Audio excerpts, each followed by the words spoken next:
Shalom. Kita sudah sampai di ulangan seri yang ke-102 saudara. Dan ini yang terakhir, betul-betul terakhir. Ya. Oke, kita mengingat kembali yang kita sudah pelajarin. Ya, bangsa ini telah dipilih, kitab Kejadian, latar belakangnya ya. Ditebus dari Mesir, penebusan, hidup dalam kekudusan, kitab Imamat, persiapan, kata kunci kitab Bilangan. Jadi Musa akan meninggal dan hari ini yang kita pelajari ya, Ulangan 34. Sebelum Adisal masuk dan kitab Ulangan ini mencatat 4 khotbah Musa dan penerimanya orang Yahudi generasi yang baru yang 20 tahun ke bawah waktu keluar dari Mesir. Mereka perlu diperbaharui ya, perlu diperbarui dan makanya kata kuncinya diperbarui apa? Perjanjian Musa. Karena mereka belum mendengar waktu itu masih kecil. Nah, itu sebabnya kita baca ayat kuncinya ya. Ulangan 6 ayat yang keempat dan 5. 2, 3. Dengarlah hai orang Israel, Tuhan itu Allah kita, Tuhan itu Esa. Kasihilah Tuhan Allahmu dengan segenap hatimu dan dengan segenap jiwamu dan dengan segenap kekuatanmu. Ulangan itu adalah pembaruan perjanjian Musa. Pelajaran walk through the Bible, berjalan melintasi Alkitab. Nah, ini bilang duet. Bersama-sama, hukum yang pertama disampaikan 40 tahun lalu dan kitab Ulangan ini hukum kedua berlari bersama-sama. Kita sampai di ulangan yang terakhir. Ulangan 34 ya. Transisi Musa, apa yang Tuhan lakukan, dan kita sampai di yang terakhir, Musa, rest in peace. Sebelum masuk pelajaran, siapa yang Musa tunjuk untuk menggantikan dia? A, B, C atau D? B, ya. Oke. Lalu pertanyaannya berikutnya ya, di mana Musa mati? Di Gunung Sinai, di Gunung Horeb, Gunung Karmel, Gunung Nebo. Di mana? Nebo ya. Oke. Kita masuk di pelajaran ya. Oke. Siapa yang mengubur Musa ini? Yosua, bangsa Israel, Tuhan atau Harun? Tuhan sendiri. Oke, jadi ini Ulangan pasal 34 kematian Musa. Ini mencatat bagaimana Musa sesudah menyelesaikan doa berkatnya, pasal 33 pelayanan dan hidupnya. Kalau bicara ini kan ceritanya Musa meninggal, mati. Ya pasti ya, bukan Musa yang nulis. Musa mungkin menulis sampai pasal 33. Nah, lalu dia naik ke Gunung Nebo, dia mati. Nah, siapa yang menulis terakhir? Pasti ada penulis tambahan. Beberapa usulan ya. Memang calon yang paling kuat itu Yosua. Tapi ada yang berkata ada Eliezer, imam besar ya, anaknya Harun. Ada yang berkata Nabi Samuel. Tapi ada yang berkata enggak. Editor itu biasanya yang terakhir itu pasti Esra. Wah, berarti masing-masing punya argumentasi yang kuat ya. Nah, berarti kita punya pertanyaan surga. Pertanyaan surga itu banyak sekali saudara ya. Nanti tanya Tuhan, siapa yang nulis pasal 34 ini yang terakhir? Jadi isinya apa saja? Ya, terakhir, pasal yang terakhir, tapi ini juga tambahan. Bukan Musa yang tulis ya. Yang pertama, bicara pemandangan negeri Kanaan yang dilihat Musa. Tepat sebelum dia mati. Ayat 1 sampai 4. Lalu bicara ayat 5-6 kematian penguburannya, yang berikutnya tentang usianya, lalu pergabungan Israel buat Musa, lalu cerita penerusnya dan citra diri Musa itu. Ayo kita baca ya. Ulangan 34 ayat yang pertama sampai ayat yang keempat. 2, 3. Kemudian naiklah Musa dari dataran Moab ke atas gunung Nebo, yakni ke atas puncak Pisga yang di tetangan Yeriko. Lalu Tuhan memperlihatkan kepadanya seluruh negeri itu, dari Gilead sampai ke kota Dan, seluruh Naftali, tanah Efraim dan Manasye, seluruh tanah Yehuda sampai laut sebelah barat, tanah Negev dan lembah Yordan, lembah Yeriko, kota pohon korma itu sampai Soar. Dan berfirmanlah Tuhan kepadanya, inilah negeri yang dijanjikan dengan sumpah kepada Abraham, Ishak dan Yakub. Demikian, kepada keturunanmu lah akan kuberikan negeri itu. Aku mengizinkan engkau melihatnya dengan matamu sendiri, tetapi engkau tidak akan menyeberang ke sana. Nah, kemudian Musa melihat di atas gunung Nebo, puncak gunung Pisga itu tanah perjanjian. Jadi sebelum menghembuskan nafas terakhir, karena tempat itu Tuhan berkata, Musa kamu mati di sini. Sementara orang Israel berkemah di bawahnya. Tadi itu kan di tentangan Yeriko. Jadi ini gunungnya seperti saya gini ya. Saudara berkemah di tempat parkir itu Sungai Yordan. Selesai itu baru negeri perjanjian. Itu yang dilihat Musa. Ingat ya. Jadi Musa naik, tapi dia seorang diri, tanpa bantuan. Tunggu dulu, umur 120 tahun. Saudara bisa bayangkan ya, 120 tahun naik gunung.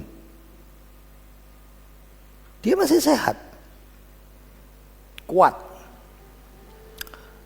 Musa juga bersedia mati. Ingat ya, kalau kita sudah dengar besok mati, mungkin kita menolak mati, saudara ya. Nggak tahu, pinjem dong unta, aku tak mungkin lari ya, mungkin kemana itu. Musa tidak menghindarinya. Jadi pandang kematian itu bukan akhir, tapi perpindahan dia naik ke surga ya. Sebetulnya kalau saudara mengingat kembali kitab Bilangan pasal 20, itu di mana saat-saat di mana Tuhan berkata, Musa, kamu akan aku hukum. Tidak boleh masuk tanah perjanjian. Jadi saya membayangkan Musa naik ke gunung itu, tapi dia selesaikan semuanya sama Tuhan kan. 2-3 kali dia nego sama Tuhan. Sampai mau mati pun dia nego. Tuhan, tidak bolehkah kau masuk? Tidak usah ngomong lagi Musa. Itu yang Tuhan katakan. Nah, bayangkan ya. Jadi Musa persis seperti gambar ini. Dia lihat orang Israel di bawah kemah. Dia lihat Sungai Yordan dan dia seberang tanah Kanaan. Dia nggak masuk. Dia pimpin 40 tahun. Ini dari Pisga sekarang ini ya. Gunung Nebo melihat ke arah ke bawah. Jadi lihat ya, Pisga. Saya kasih tanda panah itu. Nah, saudara lihat ya. Nama sebuah puncak gunung. Nah, biasanya merujuk ke Gunung Nebo ya. Jadi dalam kitab Bilangan dicatat bahwa lokasi ini berada di tepi Sungai Yordan yang seperti gambar tadi itu ya. Nolong sekali. Coba lihat ya. Sesudah ini kita lihat foto-foto dan klip-klipnya ya. Ini pernah saya keluarkan dulu kalau sudah masih ingat. Nah, di atas Gunung Nebo, Musa hanya melihat dari jauh tanah perjanjian. Ingat ya, Yerusalem masih punya kota orang Yebus. Mungkin samar kelihatannya. Yang paling jelas itu kota Yeriko ya. Itu yang jelas pasti kota Yeriko. Maksudnya tanpa keker ya. Musa ingat ya, Musa tidak pakai keker. Nah, itu sebabnya di tempat ini ada tugu peringatan dari bahasa Arab, ya, bahasa Inggris. Tempatnya sekarang Yordania ini. Ini Christian Holy Place, Mount Nebo Siaga Memorial of Moses. Jadi saudara bisa membayangkan ya, tempat yang kalau saudara ada kesempatan berangkat ke sana, melihat tempatnya seperti ini. Ulangi lagi ayatnya, kita baca ya, 2, 3. Lalu Tuhan memperlihatkan kepadanya seluruh negeri itu, dari Gilead sampai ke kota Dan, seluruh Naftali, tanah Efraim dan Manasye, seluruh tanah Yehuda sampai laut sebelah barat, tanah Negev dan lembah Yordan, lembah Yeriko dan kota pohon korma itu sampai Soar. Jadi daftar nama yang dilihat oleh Musa itu berlawanan sama arah jarum jam. Tapi lihat ya, ini anggap aja Musa lihat ya, dari Gunung Nebo dia lihat yang paling ujung kota Dan sampai ke selatan. Jujur aja mustahil itu. Kalau saudara nggak pakai teleskop yang super tajam, belum faktor cuaca ya, berarti kita mesti paham itu nggak mungkin. Lalu kenapa dia katakan seperti itu? Nanti saya jelaskan. Jadi kalau dari gunung ini saudara lihat ya, ke Danau Tiberias yang di utara itu 106 km. Tapi kota Dan itu masih 30 kilo lagi di situ. Wow. Karena mungkin ya. Kalau saudara lihat misalnya kota Hebron yang di selatan itu 65. Padahal di bawahnya itu ada Negev. Di bawahnya lagi ada Soar. Tadi ini dikatakan bagian selatan ya. Oke, kita lihat klipnya. Ada suaranya, jangan lupa. Oke. Nah ini yang saudara lihat ya. Nah, lihat yang danau yang di ujung itu yang warna biru, nah itu Laut Mati. Nah ini Laut Mati ya, kelihatan ya. Nah itu lalu seberangnya itu ada Sungai Yordan yang kita lihat. Berarti yang sebelah sini tempat perkemahan mereka. Nah, yang dilihat kota yang terdekat yang bisa dilihat itu Yeriko. Itu batas mata manusia. Ini pakai kamera zoom saudara. Ya cuman ini aja yang bisa dilihat. Tidak terlalu jauh yang dilihat Musa. Tapi catatan Alkitab kan berbeda kan. Nah ini sekarang kalau saudara lihat ya, nah turun ke bawah, agak ke sana sedikit itu perkemahannya orang Israel, 2 juta orang di situ. Bisa dibayangkan ya, Bethlehem aja nggak kelihatan dari situ. Oke, jadi dari Gunung Nebo, keterbatasan Musa, mata manusia nggak mungkin bisa melihat semuanya. Dia hanya terbatas. Yang kita lihat tadi itu cuma segini aja. Ya, apalagi lihat ya, Laut Barat itu Laut Mediterania, nggak kelihatan itu, nggak kelihatan. Kota Dan yang paling utara nggak kelihatan, apalagi yang pagi sampai selatan yang nggak kelihatan itu. Yang selatan, yang tadi itu ya, dari Gunung Nebo ke kota Soar. Nah itu kalau saudara sedikit cerita Soar itu zamannya Lot ya, ada Sodom dan Gomora yang dihancurkan sama Tuhan, sekarang jadi tempat yang tandus itu. Jadi meskipun seorang biasanya tidak bisa lihat, tidak mungkin lihat Laut Barat itu tidak bisa. Kota Dan juga nggak bisa, Soar juga nggak bisa. Berarti Musa secara supranatural dapat mujizat Tuhan, bisa ngelihat. Nanti kita tanya Musa, matanya dibikin kayak apa, film apa? $6 Million Man, sampai jauh gitu ya. Atau dibawa dalam dunia roh ya, saya nggak tahu sama sekali. Tapi Alkitab kalau sudah ngomong pasti iya. Lalu Tuhan bilang, kamu kan nggak bisa masuk, tapi yang kamu lihat ini negeri yang kujanjikan dengan sumpah. Kenapa sumpah? Ingat ya,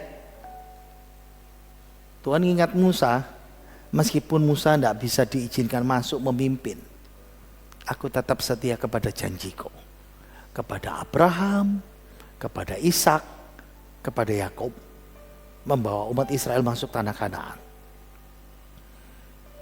Wow, saya rasa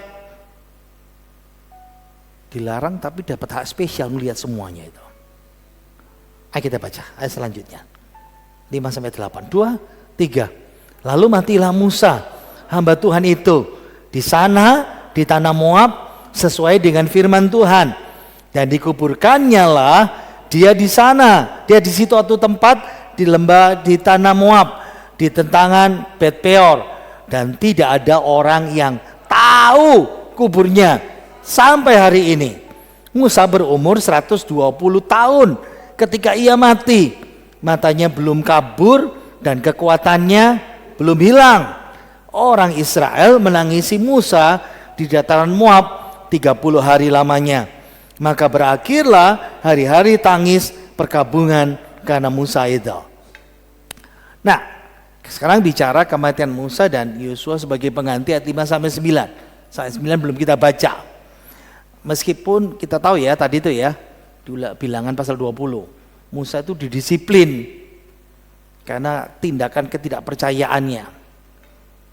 Musa marah, apakah aku harus keluarkan air dari batu ini? Bak, pukul batu. Dan Tuhan berkata, Musa, kamu tidak menghormati kekudusanku. Tidak diizinkan, tapi Musa mati dalam iman sebagai hamba yang terhormat. Apa terhormatnya? Ini loh, Tuhan sendiri yang ngubur. Ayat yang kita baca tadi itu. Tidak pernah kita bayangkan ya, biasanya orang dikuburkan manusia, tapi ini hamba yang luar biasa, yang Allah bisa ngomong langsung berhadapan muka. Dan Tuhan bilang, aku yang mengubur Musa sendiri. Buktinya ya,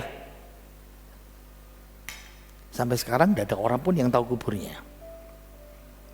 Catatan Ulangan pasal 34, Allah sendiri yang mengubur. Lewat apa? Lewat malaikatnya. Yudas ayat 9. Ayo kita baca. 2, 3. Tetapi penghulu malaikat Mikael ketika dalam satu perselisihan bertengkar dengan iblis mengenai mayat Musa. Jadi Musa mati, Tuhan suruh malaikatnya untuk mengubur itu. Nah, frasa ayat 5 ya, sesuai dengan firman Tuhan. Nah, sebetulnya dalam bahasa Ibraninya melalui mulut Tuhan. Wow, ada yang berkata, oh itu metafora ya, mulut Tuhan berarti firman Tuhan. Tapi para rabi Yahudi ngajar, enggak, itu ciumannya Allah, ciumannya Tuhan. Musa dicium Tuhan, diambil rohnya. Wah, kayak film vampir-vampir. Saudara terlalu banyak nonton film itu saudara ya. Nah, situs pemakamannya tidak diketahui. Sampai sekarang, saya rasa orang berusaha untuk cari ya. Ini lembah di mana? Lembah Bet Peor ini tempat orang Israel berkemah ya, berikan instruksi. Duduk berbulan-bulan di situ, dengerin Musa berminggu-minggu khotbah, 4 khotbah. Jadi Musa itu sangat istimewa ya di hadapan Allah. Saat terakhir di bumi, intim bersekutu dengan Tuhan.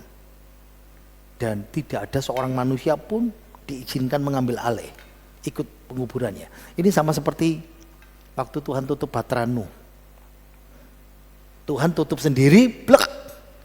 Dan ini sama persis. Kan tidak mungkin ya, pintu zaman dulu kan ditutup dari luar.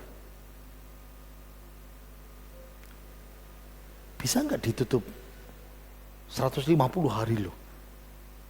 Makanya Tuhan sendiri yang menutup seperti itu. Pertanyaan banyak orang, apa alasan Tuhan? Karena Tuhan tidak mau ada situs kuno, artefak yang pasti didoakan dan disembah orang Yahudi. Kayak gini, tangkap ya. Kalau ditanya siapa nabi yang terbesar, Musa, Samuel, Daniel. Musa itu nomor 1. Nah masalahnya kalau ada kuburannya pasti disembah. Lihat kasusnya ya. Ini ada kelompok orang Yahudi yang doa di kuburannya Yusuf. Nablus. Di Bethlehem ada kuburannya Rachel. Orang Israel, wanita Israel kalau mandul tidak punya anak, doanya pergi ke kuburan Rachel. Rachel itu siapa? Istrinya Yakub. Istrinya berapa? 4. Ini orang biasa saja. Sembahyang ke situ. Kasus ular tembaga. Ya. Ular ini namanya Nehustan. Nah, ceritanya tidak usah saya baca ya. Jadi sampai zaman Raja Hizkia, kalau sudah masih ingat pernah saya terangkan ini. Hizkia itu bikin reformasi rohani. Semua bukit pengorbanan, penyembahan berhala, tiang-tiang berhala dihancurkan. Termasuk tiang tembaga ini, ular tembaga. Bikinannya Musa. Kenapa? Kalau orang Israel sakit, sembahyang di situ. Makanya kenapa Tuhan mau tidak ada kuburannya Musa. Bayangkan ya, berapa ratus tahun setelah peristiwa ular tembaga sampai zamannya Hizkia disembah. Sakit. Nggak cari Tuhan. Cari ular tembaganya Musa. Marah. Nah bayangkan ya, jadi kalau saudara pergi ke Yordania, ini ular tembaganya Musa, enggak ada saudara. Ini bikinan baru ya. Mesti paham itu. Karena ular tembaganya Musa sudah dihancurkan sama Hizkia. Kenapa? Karena orang suka nyembah hal yang seperti itu. Ingat ya, Israel dan Indonesia sama. Dunia Timur senang naik klenik. Makanya orang-orang Kristen itu senangannya klenik-klenik yang rohaninya nggak bagus, maksud saya ya. Sembahyang pakai minyak sinyong-nyong mungkin gitu ya, minta sembahyangnya pakai minyak sinyong-nyong kayak gitu, apalagi lah macam-macam seperti itu. Oke, kita baca selanjutnya. 2, 3. Musa berumur 120 tahun ketika ia mati. Matanya belum kabur dan kekuatannya belum hilang. Orang Israel menangisi Musa di tanah Moab 30 hari lamanya. Maka berakhirlah hari-hari tangis perkabungan karena Musa itu. Ingat ya, Musa umurnya 120 tahun. Matanya belum kabur. Saya mulai mikir, wow. Saya 52, malam hari, lampu madam kamar kan redup. Mau minum, nyalain lampu kecil, plak. Lihat gelas ada airnya apa enggak ketok saudara. Wow. Baca. Tulisan kecil, istri saya di sebelah, bawa HP, nyalakan senter, cek, baru kebaca. Ini, umur 10 sampai 40 di Mesir jadi pangeran. Lalu lari 40 tahun jadi gembala di Midian. Umur 80 sampai 120 memimpin. Wow. Saya bisa membayangkan ya 120 tahun. Nah ada persamaan kematian Musa sama Harun ya. Tapi ada juga perbedaannya. Persamaannya apa? Sama-sama bergabung 30 hari. 1 bulan. Miriam tidak disebutkan. Tokoh-tokoh lain yang tidak disebutkan. Masa bergabung normal. Normal itu 7 hari. Tapi karena begitu dihormati 30 hari. Berarti Harun sama Musa itu sangat-sangat penting buat mereka. Nah bedanya Musa sama Harun. Harun mati dikubur, siapa yang ngubur? Musa sama Eliezer. Tapi Musa dikubur Allah sendiri. Nah ada upacara resmi transfer ya, transisi. Harun sebagai imam besar, lalu anaknya dilantik sebagai imam besar pengganti. Tapi Musa sudah melantik Yosua sebelumnya. Berapa tempat kemudian Musa muncul bersama Elia waktu Yesus dimuliakan di atas gunung. Nah, ini gunung Transfigurasi nih. Nah, ini tempatnya ini. Di puncak gunung ini Petrus dengan 2 murid lain dilihat Yesus dimuliakan dan lihat ada Musa, ada Elia. Ayat yang ke-9, 2, 3. Dan Yosua bin Nun penuh dengan roh kebijaksanaan, sebab Musa telah meletakkan tangannya ke atasnya. Sebab itu orang Israel mendengarkan dia dan melakukan seperti yang diperintahkan Tuhan kepada Musa. Ingat ya, Yosua pemimpin pengganti yang memimpin mereka masuk ke Holy Land, tanah perjanjian itu. Minggu depan kita belajar Yosua pendahuluan, belum pasal pertama, masih pendahuluan saja ya. Nah, kematian Musa dan Yosua pengganti dikatakan Yosua penuh dengan roh kebijaksanaan. Kalau kita bilang penuh dengan Roh Kudus, tapi juga punya hikmat ya, roh batin. Kerjasama ini yang paling bagus ini. Itu sebabnya pemimpin itu perlu hal-hal yang seperti ini. Keterampilan supernatural. Coba ya, pemimpin-pemimpin di sini. Ada Hendy, ada siapa lagi ya pemimpin itu? Berat tak mimpin orang itu? Yang satu kepingin ini, yang satu kepingin ini, yang satu kepingin ini, betul ya? Dan yo, saudara kalau jadi gembala seperti saya, iki karepe ngene, iki karepe seperti ini, karepe ngene. Iki semangat, iki gak semangat. Itu yang paling berat itu, saudara ya. Oke. Penutup 2, 3. Seperti Musa yang dikenal Tuhan dengan berhadapan muka, tidak ada lagi nabi yang bangkit di antara orang Israel dalam hal segala tanda dan mujizat yang dilakukannya atas perintah Tuhan di tanah Mesir terhadap Firaun dan terhadap semua pegawainya dan seluruh negerinya, dan dalam hal segala perbuatan kekuasaan dan segala kedahsyatan yang besar yang dilakukan Musa di depan seluruh orang Israel. Ini penutup ya, kematian Musa. Musa kan nabi ya, unik dari antara semua nabi. Keintimannya, ngobrol sama Tuhan, muka dengan muka, tanda mujizatnya, kuasa, keajaiban, kekuatan, 120 tahun. Dan Musa itu sebabnya memperkenalkan era baru. Ingat ya, mereka diajar Taurat. Sampai sekarang orang Israel menganggap bahwa Musa kan sudah ngomong akan ada pengganti aku. Dan itu menolong kita ya. Kitab Ulangan itu menolong kita bahwa ada Musa lain yang akan diberikan, dan kita tahu itu adalah Yesus. Kuasanya, mujizatnya nggak ada apa-apanya ya, Musa ya. Kan Tuhan disebut hamba yang menderita, nabi, raja, imam, anak Allah, anak manusia, julukan Yesus. Dan Tuhan Yesus kan menawarkan Israel untuk kembali masuk dalam suatu era baru, zaman kasih karunia. Taurat ngajarin perbuatan, tapi intinya iman. Yesus menawarkan kasih karunia, tapi Israel memberontak.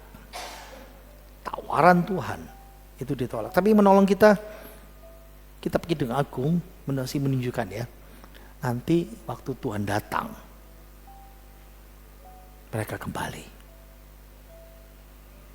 Mereka kembali. Saya mau tutup dengan satu penerapan. Hari ini kita belajar ya, bagaimana Musa mati. Spesial sekali ya. Lalu saya mulai pikirkan pelajaran kita dulu waktu di kitab Kejadian. Nah, kalau saudara masih ingat ya, Yakub waktu dia di Berseba, di perbatasan Kanaan mau masuk ke Mesir, Tuhan bilang, Yakub, nanti kamu di sana ketemu sama Yusuf, jangan takut, nanti Yusuf yang menutup matamu. Wow, saya membayangkan ya, orang-orang yang seperti ini spesial di mata Tuhan. Kematiannya dikasih tahu, mereka terasa sekali mau mati, tempatnya di mana, apa yang dilakukan, pesan-pesannya. Saudara, sebetulnya kita ini adalah orang-orang yang percaya perjanjian baru. Kita punya yang lebih spesial dari mereka, serius. Serius. Jika kita mati bersama Tuhan, kita akan hidup bersama Tuhan. Itu Alkitab itu. Jika kemah kediaman kita ini dibongkar, kita mati, Allah menyediakan satu tempat kediaman yang kekal di sorga. Itu janji yang luar biasa buat setiap orang yang percaya. Hanya memang macam-macam ya, cara kematian kita, bagaimana kita mati, umur berapa, itu masih rahasia Tuhan. Tapi keistimewaan kita tidak berubah. Setiap orang yang percaya kepadanya beroleh hidup yang kekal.